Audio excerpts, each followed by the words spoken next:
isso aí, comemoramos hoje o Dia Nacional da Imunização. As vacinas ocupam um dos maiores avanços, em saúde já conquistados pelo homem. Graças ao esforço de cientistas visionários, hoje podemos comemorar a erradicação de diversas doenças. Vamos falar sobre a importância da imunização com o Carlos Juarez Cunha, presidente da Sociedade Brasileira de Imunizações. Carlos, bom dia para você, seja muito bem-vindo ao nosso programa. Oi, Wilker, bom dia Marina. Meu nome é Juarez Cunha, tá? Eu sou pediatra e sou presidente da Sociedade Brasileira de Imunizações, isso que tu falou. E o que eu gostaria de salientar é que esse dia é um dia muito especial, né? É um dia que a gente tem que comemorar e, como tu já colocou, as vacinas são responsáveis por a erradicação de doenças, eliminação de várias outras e controle de outras doenças. Tá certo, então, Juarez, Desculpa aí por ter anunciado errado, A gente chama a pessoa, não pode errar o nome dela. Então, vamos começar a nossa entrevista. Então, eu mencionei no início aí, quando eu fui chamar você, que a vacinação acabou erradicando aí algumas doenças graves, Eu queria que você mencionasse aí exemplos de doenças que a gente conseguiu se livrar graças às vacinas. Olha, Wilker, nós temos, na realidade, uma doença erradicada, que é a varíola, As outras a gente considera como eliminadas, mas é bem comum as pessoas confundirem esses termos, mas é importante até para a gente comentar, o que significa cada uma dessas nomenclaturas. Erradicada é que não existe nem em laboratório mais no mundo. Eliminada, são doenças, por exemplo, para nós aqui, a poliomielite, ela é eliminada no Brasil, O último caso é 1989, nós temos o certificado de eliminação em 1994, mas é uma doença que continua acontecendo no mundo. Também eliminada aqui no nosso meio, rubéola congênita, a rubéola na mulher também eliminada, o tétano neonatal também eliminado, e as outras doenças a gente coloca como controladas. O que significa o controlado? Que a gente tem um número bem menor do que acontecia antes de se usar as vacinas. Um exemplo de doença eliminada é doença controlada é a coqueluche, É uma doença que era bastante comum, mas com a utilização da vacina nós controlamos, não está eliminado. E daí vem o risco, das baixas coberturas vacinais, que tanto essas controladas como as eliminadas podem retornar e causar sérios problemas para a nossa população. Tá certo. Juarez, bom dia para o senhor. Eu queria que o senhor explicasse para a gente também a importância aí das vacinas para o organismo. O que acontece ali no nosso organismo logo que a gente recebe essa imunização? Bom dia, Marina. Olha, a vacina ela funciona como a doença natural, Então, quando a gente se expõe a determinada doença, o nosso organismo vai criar anticorpos para aquela doença. E quando tu tiver contato de novo com aquela doença natural, tu já vai ter o teu exército de proteção já montado, que são os anticorpos, As vacinas funcionam da mesma forma, só o jeito de funcionar isso, de levar essa imunidade que é diferente, Então, quando eu aplico uma vacina, independente da característica dela, se for uma vacina inativada, atenuada, eu vou fazer com que o organismo já crie essas defesas e quando tiver contato com aquele vírus ou com aquela bactéria natural, a pessoa daí já vai ter a proteção conferida através da vacina, os anticorpos estão prontos e vão combater aquela doença. E daí a chance é de combater de forma totalmente eficaz, de não ter nada da doença, ou ter doenças mais leves, que é também uma coisa esperada, Então, só, por exemplo, de Covid, só a gente ter essa possibilidade de diminuir doença moderada, grave, hospitalização e morte, isso já é uma grande conquista que a gente tem. Tá certo, doutor. A gente sabe, que existem vacinas para várias fases da vida e, claro, são todas muito importantes, Eu queria entender um pouco melhor por que tem algumas vacinas que a gente só precisa tomar uma vez e outras que a gente precisa tomar doses, às vezes, anuais ou de tempos em tempos. Bem, Wilker, a primeira colocação que tu fez é fundamental, né? É que a gente tem muito a ideia de vacinas para criança. Na realidade, nós temos vacina para todas as faixas etárias, é bem o que tu colocou, né? Existem vacinas para criança, para adolescente, para adulto, para idoso, para gestante e também para algumas situações especiais, né? Que as pessoas ficam mais vulneráveis, a gente até tem outras vacinas que devem ser utilizadas. Os esquemas vacinais, eles são diferentes de acordo com as diferentes vacinas também. Então, quando a gente fala, vou dar um exemplo para vocês, a vacina que protege contra o papilomavírus humano, que a gente tem na nossa rede pública para as meninas de 9 a 14 anos e para os meninos de 11 a 14 anos. Essa vacina, nos estudos iniciais, ela era aplicada em 3 doses para atingir o máximo de eficácia. Depois se viu que quando ela é aplicada antes dos 15 anos, ela pode ser utilizada em 2 doses, que tu vai ter o mesmo percentual protetor do que quando tu faz com 3 doses. Então isso é comum acontecer de vacinas que no estudo tu tinha 2, 3, 4 doses e na vida real e também com a continuidade desses estudos tu vai conseguir demonstrar que tu pode diminuir o número de doses e manter aquela proteção. Já outras vacinas, que a proteção é mais prolongada, ela também cai e a gente tem que fazer reforços, que a gente chama. Um exemplo disso é a vacina do tétano. A vacina no tétano, ela é aplicada em crianças, né, a partir dos 2 meses de idade, em 3 doses, 2, 4, 6 meses, faz um reforço com 1 ano, faz outro reforço entre 4 e 5 anos e depois tem que ser mantida de 10 em 10 anos esses reforços para o resto da vida, que as pessoas às vezes esquecem, só se lembram quando se machuca. Então essa vacina é fundamental para te ter os anticorpos, então aquela nossa defesa num nível adequado, tu tem que fazer reforços a cada 10 anos. Então cada vacina tem sua particularidade, seu esquema diferente. Um outro exemplo, febre amarela era uma vacina que a gente repetia a cada 10 anos. Atualmente, ela é aplicada em 2 doses na criança, mas para quem recebe a vacina a partir dos 5 anos, atualmente é recomendada em dose única. Se sabe que ela dá uma proteção prolongada, talvez, para o resto da vida. Bacana, super explicado, Juarez. Agora, voltando um pouquinho àquela questão das doenças eliminadas e controladas, né, como o senhor explicou para a gente, em muitos casos, essas doenças, as pessoas deixam de se vacinar, principalmente por isso, porque esse controle já está muito estabelecido, então essa eliminação, e aí a pessoa pensa, não, nem preciso vacinar porque essa doença já não acontece mais. É por isso que muitas pessoas, de repente, deixam de se vacinar e aí está o erro em muitos casos? E aí, Marina, aí vem um fenômeno que já era relatado pela Organização Mundial de Saúde como de grande risco, né, para a saúde pública, que é a hesitação em vacinar. O que significa hesitação? É não aplicar a vacina naquele momento correto ou atrasar a vacinação, mesmo ela estando disponível e gratuita, né? E quais são os determinantes disso? Um deles é um que se chama complacência, que é exatamente isso que tu me perguntou. O que significa complacência? É uma falsa segurança que as pessoas têm de doenças que elas não conhecem, que elas nunca viram, e não conhecem e nunca viram porque elas foram vacinadas. O exemplo que eu dei é de poliomielite, são poucas as pessoas que conhecem polio, e daí elas acham que não é necessário se vacinar ou vacinar os seus filhos para manter essa doença controlada. Então, esse fenômeno chamado hesitação atrapalha na cobertura vacinal.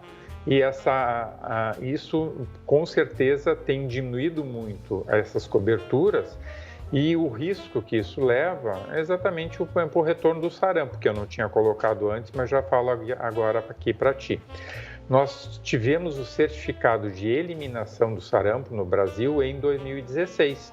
Depois de quase 50 anos de uso da vacina, conseguimos eliminar a doença. Em 2018, por baixa das coberturas vacinais, inclusive um dos motivos era esse, né, a falsa segurança que os pais têm, a doença acaba retornando ao nosso país. Uma doença, então, que estava eliminada e acaba retornando a partir de 2018 e desde 2018 nós continuamos com a doença em surto no nosso país. Tá explicado então, doutor. Outro assunto que gera muitas dúvidas, né? Hoje em dia a gente fala muito sobre vacinas e muita gente não entende. A vacina, ela é feita a partir do vírus ali da doença. O senhor já mencionou que isso estimula o nosso corpo a desenvolver anticorpos. O vírus, esse vírus que é usado na produção dessas vacinas, algumas pessoas dizem, essa vacina é feita a partir do vírus inativado. Outras dizem que, é feita a partir de fragmentos do vírus. Explica pra gente como que isso funciona na prática. Isso eu acho que é interessante a gente comentar, porque o que nós tínhamos até recentemente? Nós tínhamos, vamos dizer, duas categorias de vacinas. As vacinas inativadas, né? Então, o que significa inativado? Aquele vírus, aquela bactéria é inativado no processo de fabricação da vacina, né? E depois desencadeava todo o processo. Essa vacina era administrada para as pessoas e, por ser inativada, ela pode até ter uma resposta imune menor, pode necessitar mais doses, pode necessitar reforços, mas são vacinas que nós temos muita experiência nesses vários anos que a gente utiliza vacinas no nosso dia a dia. As vacinas atenuadas, elas têm uma característica de produzir uma resposta imune melhor. Então, um exemplo de vacina atenuada é a sarampo, rubéola e cachumba, que é a vacina tríplice viral. Ela é aplicada como rotina para as nossas crianças com 1 ano de idade, faz um reforço com 1 ano e 3 meses e ela está disponível na nossa rede para todas as pessoas que não se vacinaram até os 59 anos. Então, essa vacina ela é atenuada. O que significa atenuada? Então, o vírus, nesses casos de tríplice viral, então é um vírus, que o vírus é enfraquecido para levar uma resposta imune, mas não causar a doença, né? Então, assim que funciona a vacina atenuada. Por essa característica de ser atenuada, são vacinas que nem sempre a gente pode utilizar em todas as pessoas. Por exemplo, a vacina tríplice viral, sarampo, rubéola e cachumba, ela não pode ser utilizada em pessoas que têm a imunidade diminuída. São as pessoas chamadas imunocomprometidas, ou por alguma doença ou por medicação.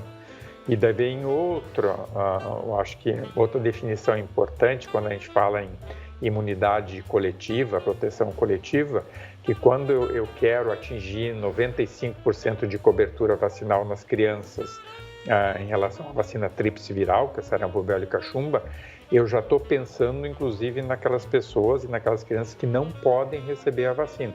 Então, quando eu vacino um número importante da população, eu protejo não só o indivíduo, mas eu protejo os outros. E os outros, às vezes, não podem receber a vacina.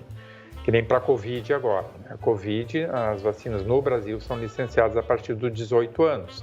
Mas a imunidade coletiva, que até já foi demonstrado lá em Serrana agora, com 75% da população vacinada, a gente teve diminuição da doença naquele grupo não vacinado, né? E não foi vacinado não porque não quis ser vacinado, mas porque não faziam parte da liberação da vacina. Então, era a população menor de 18 anos. Então, mesmo esses não vacinados são protegidos. Isso que se chama imunidade coletiva, isso o que a gente tanto quer das vacinas da infância e tanto quer com a vacina Covid. É uma consequência positiva aí da vacinação, né? Juarez, agora, em relação a vacinas como, por exemplo, H1N1, que precisa ser feita aí constantemente, né? A gente tem a campanha anual aí da vacinação. Tem outras doenças também dessa forma? E o senhor acredita também que a Covid-19 pode seguir esse caminho aí de ter que ter outras campanhas, ou seja, a pessoa que está sendo vacinada agora ter que tomar outras doses da vacina futuramente? Bem, Marina, é uma pergunta que a gente ainda não tem a resposta, né? O que nós sabemos? Todos os vírus que causam doença respiratória ou outras doenças, eles têm capacidade de mutação, né? Então, o Covid está demonstrando isso e que era esperado que aconteceria, e em especial quando tu tem uma carga muito elevada da doença, que é o que aconteceu aqui no Brasil, o que aconteceu na Índia, e a gente pode ter outras variantes aparecendo também, né? Para a gripe, isso já era observado e as vacinas que a gente tem atualmente e são utilizadas, inclusive, na nossa campanha, são vacinas que elas têm que ser adaptadas para aquelas mutações. Então, o vírus da gripe, ele é normal ele mutar, né? Mesmo que ele continue com o mesmo nome. Daí é importante a gente dizer, a vacina gripe, ela não protege só para o H1N1, ela protege para o H1N1, H3N2 e um tipo B chamado ou Vitória ou Yamagata, porque a gente tem uma vacina trivalente e uma vacina tetravalente. Então, também tem possibilidade de ampliar para 4 tipos de proteção. Então, ela protege para esses 3 ou 4 vírus. E mesmo ele tendo o mesmo nome, vamos dizer H1N1, ele modifica alguma coisinha, ele pode modificar de um ano para o outro, isso pode significar um escape na resposta da proteção vacinal.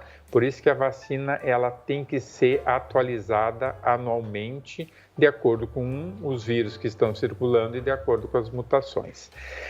É a única vacina que a gente tem isso até agora, né? Para a Covid, a gente ainda não sabe se isso vai ser necessário, porque são vacinas completamente diferentes que a gente está utilizando também. A gente tem então, plataformas novas, né, que estão sendo utilizadas, que a gente nunca tinha utilizado antes, né?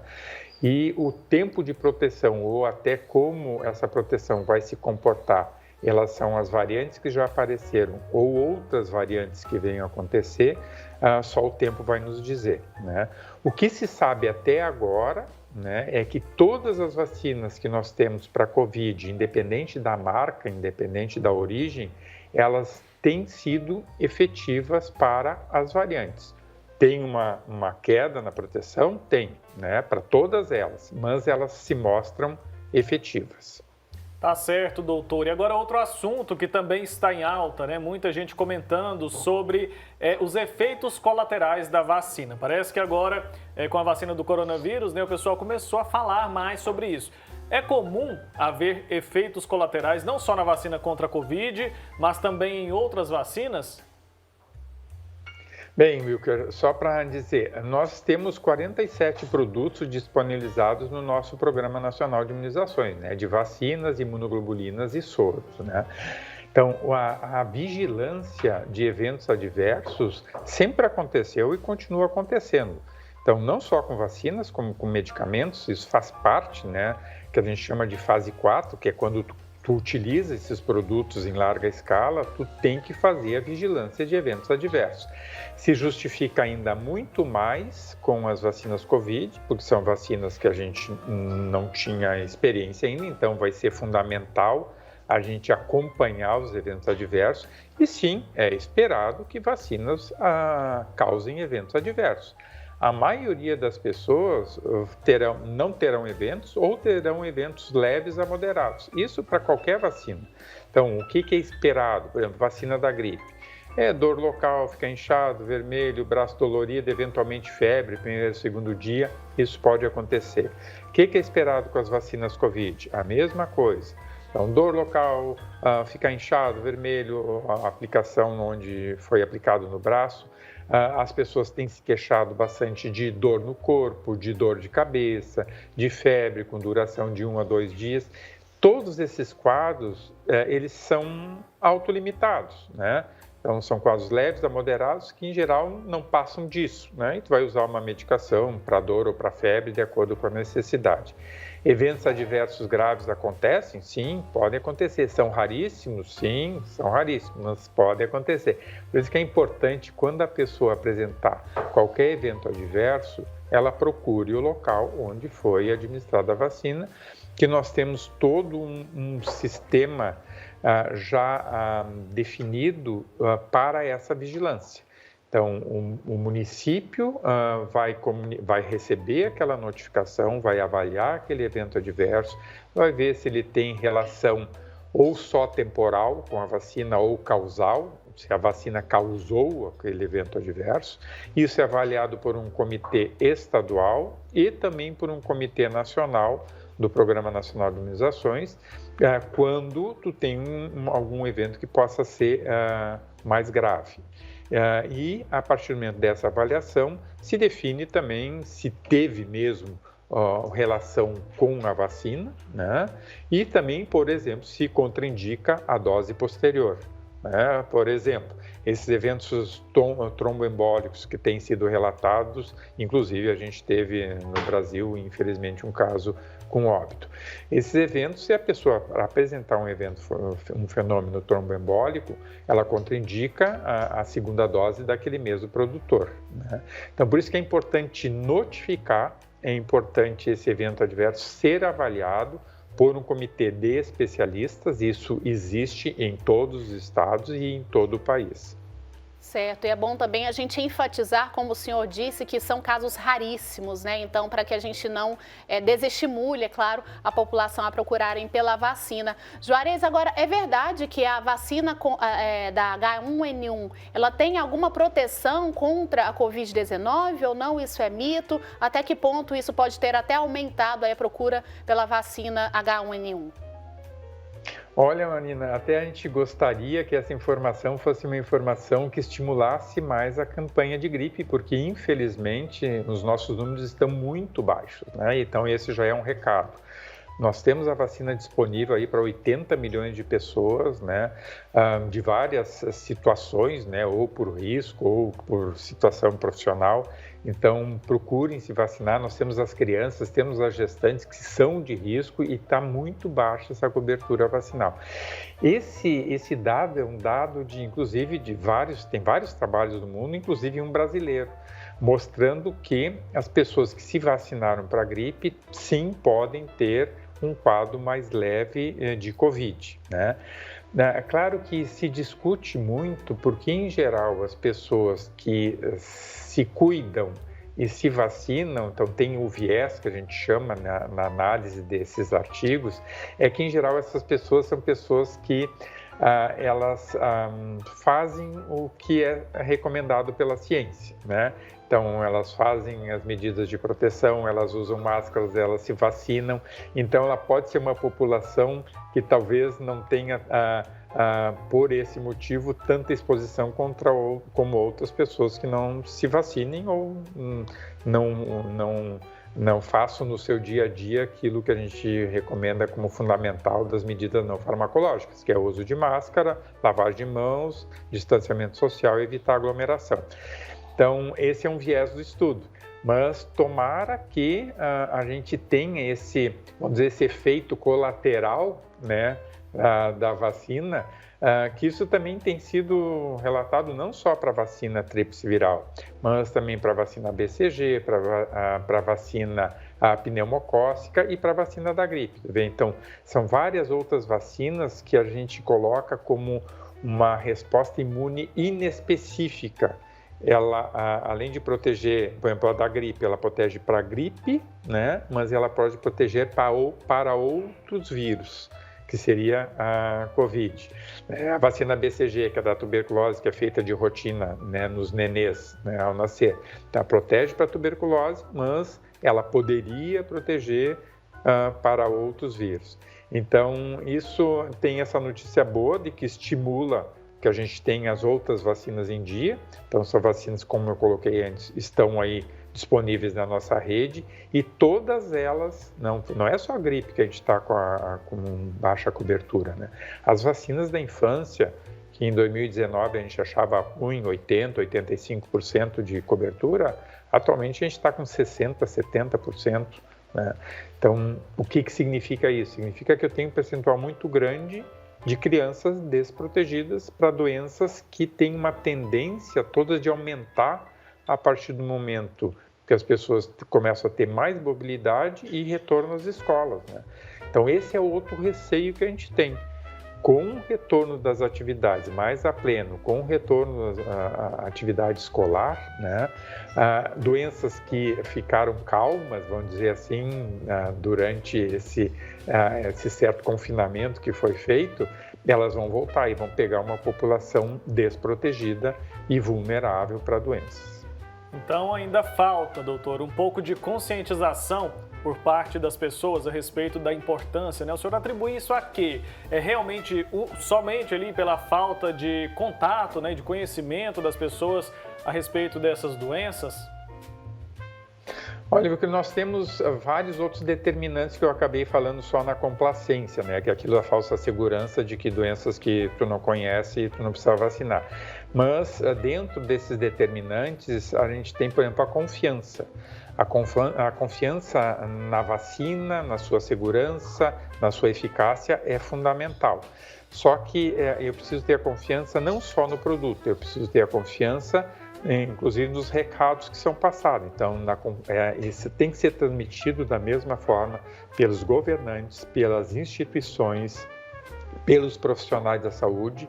E dentro desses recados, o que nós temos observado ultimamente é muita desinformação, muitas fake news, muita polarização. Isso tem levado também à queda de coberturas vacinais, né? Então, a confiança é fundamental, né? E nós temos que levar esse recado. A vacinas são a principal estratégia que nós temos de saúde pública para prevenção e promoção de saúde, principal, né? Junto com água potável, considerada, não existe comparação, nem antibiótico comparado com vacina. Então, o valor das vacinas é inquestionável, né? O outro C, né, porque são 3 Cs, confiança, complacência e conveniência. A conveniência também tem atrapalhado. O que significa conveniência? O horário de funcionamento do posto de saúde, que às vezes não é compatível com aquele horário em geral, a mulher que leva os filhos para vacinar, ela está trabalhando, não consegue levar no horário que está aberto.